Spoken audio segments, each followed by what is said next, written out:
Hi friends, welcome to my channel. இன்னைக்கு நம்ம கிச்சன்ல என்ன பார்க்க போறோம்னா ஒரு பிரேக்ஃபாஸ்ட் ரெசிபி தான் பார்க்க போறோம்.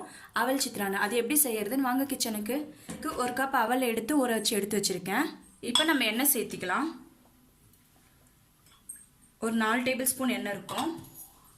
கொஞ்சமா கடுகு. கடுகு பொரியட்டும். கடுகு பொரிஞ்சிச்சு. இப்போ நான் கடலை பருப்பு உளுந்து பருப்பு மிக்ஸ் பண்ணி எடுத்து வச்சிருக்கேன். அது 2 டேபிள்ஸ்பூன் சேர்த்துக்கலாம். நீங்கள் கடலைப்பருப்பு வேணாலும் சேர்த்துக்கலாம்.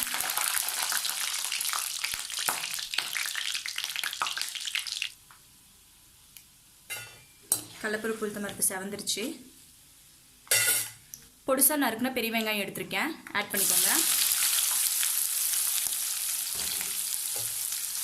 நல்லா வதக்கி விட்டுக்கோங்க. கொஞ்சமாக கருவேப்பிலை, காரத்துக்கு ஏற்ற அளவு பச்சை மிளகாய். நான் இன்றைக்கி 5 பச்சை மிளகாய் எடுத்து கீரி எடுத்து வச்சுருக்கேன். இதில் சேர்த்துக்கோங்க.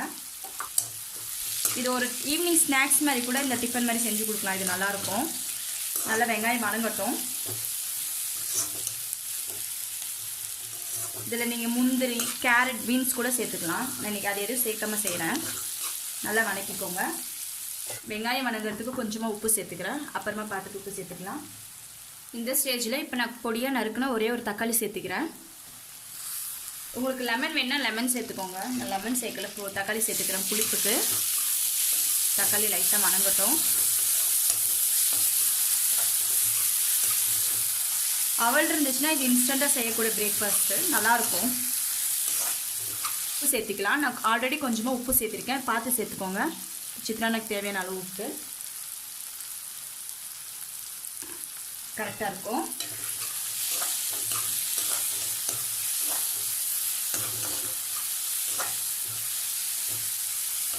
நல்லா வதக்கி விட்டுக்கோங்க. தக்காளி கொஞ்சமாக வதங்கணும். இப்போ நான் மஞ்சள்தூள் சேர்த்துக்கிறேன்.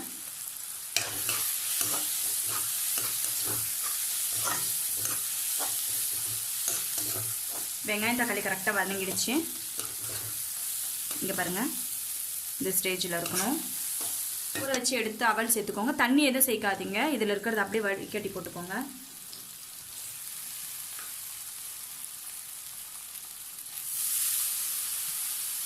ஒரு 10 மினிட்ஸ் பிஃபோர் ஊற வச்சுக்கோங்க.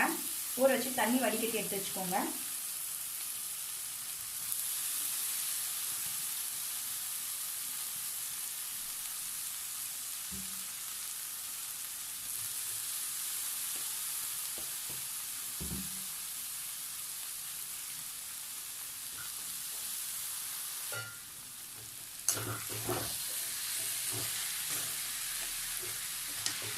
நல்லா கிளறி விட்டுக்கோங்க. எல்லா பக்கமும் காட்டுற மாதிரி.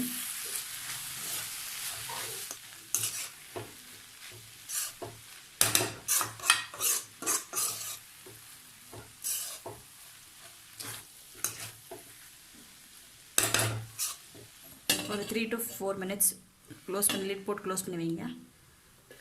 விட்டுக்கோங்க.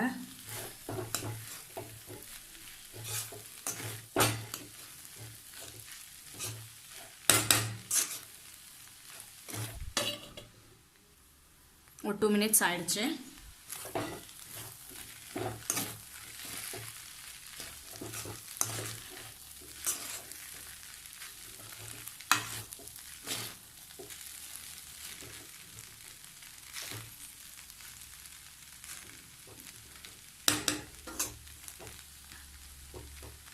இங்கே பாருங்கள் எவ்வளோ நல்லா இருக்கு. ஒரு 1 மினிட் கழிச்சு நம்ம கேஸ் ஆஃப் பண்ணிடலாம். ரெடி ஆயிடுச்சு. கடைசியாக கொத்தமல்லி தூவிக்கோங்க. இது சூடாக பரிமாறுங்க. அப்போ தான் நல்லாயிருக்கும் டேஸ்ட்டாக. நம்முடைய சுவையான அவல் சித்ரானா ரெடி. இந்த வீடியோ உங்களுக்கு பிடிச்சிருந்தா லைக் பண்ணுங்கள், ஷேர் பண்ணுங்கள், கமெண்ட் பண்ணுங்கள். மறக்காமல் என்னுடைய சேனலுக்கு சப்ஸ்கிரைப் பண்ணுங்கள். தேங்க்ஸ் ஃபார் வாட்சிங்.